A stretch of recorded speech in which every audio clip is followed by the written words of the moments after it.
Now see, what we were discussing, this is R0 is the closest distance of approach, and my objective is to determine the value of this R0.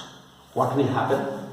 I can write here at P, electrostatic potential energy should be equal to the, or better we write, the kinetic energy is equal to the electrostatic potential energy.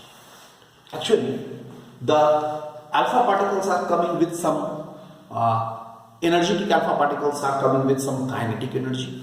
That kinetic energy will be converted into the electrostatic potential energy. That's why here the alpha particle will come to rest at the point P. That's why I have written at P, and thereafter it will return. You know, any particle before reversing its direction always come to a rest for a moment. So for a moment it will come to the rest, and again it will reverse its direction. Followed? I write here, it is capital K alpha. It is the kinetic energy of alpha particle. That is equal to small k. Small k, I hope you remember, 9 into 10 to the power 9 into 10 to the power 9. Right? 1 by 4 pi epsilon naught. Or better you write 1 by 4 pi epsilon naught. Okay, 1 by 4 pi epsilon naught into here ZE into twice E by R naught. You know, Q1 into Q2 by R naught. Charge of the gold nucleus, it is ZE. Z is the atomic number of gold, E is the charge of the electron or charge of the proton, and twice E is the charge of the alpha particle. E is the charge of the proton or charge of the electron. Here E is equal to 1.6 into 10 to the power minus 19 coulomb. Z is the atomic number of gold, that is 79. Then what we shall get R naught equal to 1 by 4 pi epsilon naught, which has a standard value, twice ZE square by K alpha. Look, from this expression I can determine the value of R naught, which will approximately give the value of the approximate size of the nucleus. It will give the approximate size of the nucleus. We can have an idea at least that nucleus, what is the size of the nucleus? Okay, this is the size of the nucleus. That much idea we will have. And here, in their original experiment, Rutherford along with Giger and Marsden, they considered K alpha to be equal to 5.5 MeV in the original experiment, right? Original experiment, it was this much. So in the original experiment, and obtained value of R naught was nearly 4.13 into 10 to the power minus 15, I think 10 to the power minus 14 meter.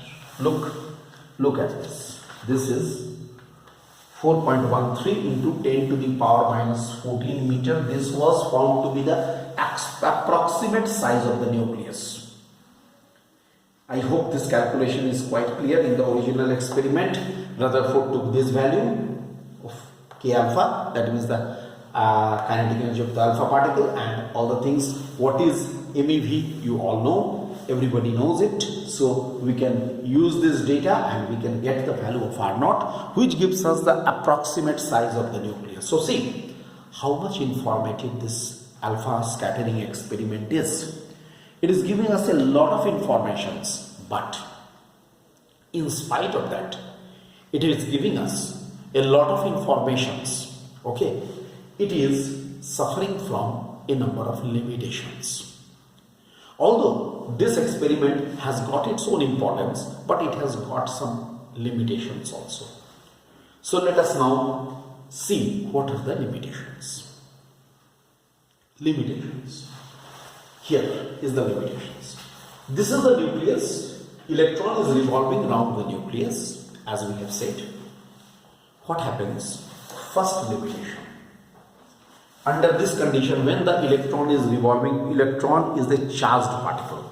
According to electromagnetic theory, you can write, according to electromagnetic theory, a revolving charged particle is continuously accelerated, okay, and it will radiate out the energy. Okay, it will radiate out the energy because it will be radiating out its energy and ultimately fall into the nucleus. And ultimately it will fall onto the nucleus, which shows instability of an atom. Which shows the instability of the atom. What does electromagnetic theory says? Electron is a charged particle. It is moving around this nucleus, right?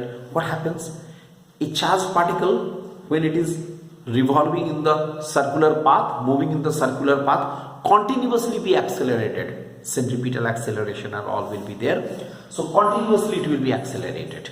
And according to electromagnetic theory, an accelerating charged particle continuously radiate its energy out. Energy out करता जाएगा, radiate out, और उससे क्या होगा? It will be moving in the spiral path, smaller and smaller radii. It will be moving in the smaller and smaller radii. Ultimately, it will fall in the nucleus. Such a path is called the spiral path. It will be following. It will be revolving the spiral path, and ultimately, it will fall into the nucleus. This shows the instability of the atom. And second point, according to in the Rutherford's model, it was suggested that the hydrogen spectra is a continuous spectra because energy radiation is continuous.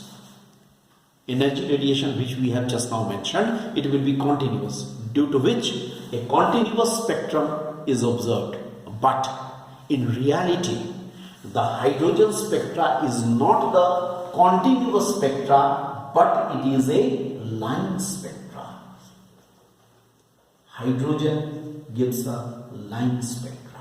Understood? This is a very important point, that according to Rutherford's consideration, Rutherford's model, the hydrogen spectra, in that we are getting only the continuous spectrum, because radiation of energy is taking place continuously. So we are getting continuous spectrum. But in reality, hydrogen spectra is the line spectra, which cannot be explained on the basis of the Rutherford's model. Right? So these two things remaining unanswered, cannot be explained. What to do? These are considered as the limitations, right? And this was actually rectified by the famous scientist Niels Bohr. Okay, Niels Bohr was the famous scientist who has rectified these problems, modified these problems, and he proposed his slightly modified model, that is the Bohr's model, which we shall discuss in our next class. Thank you.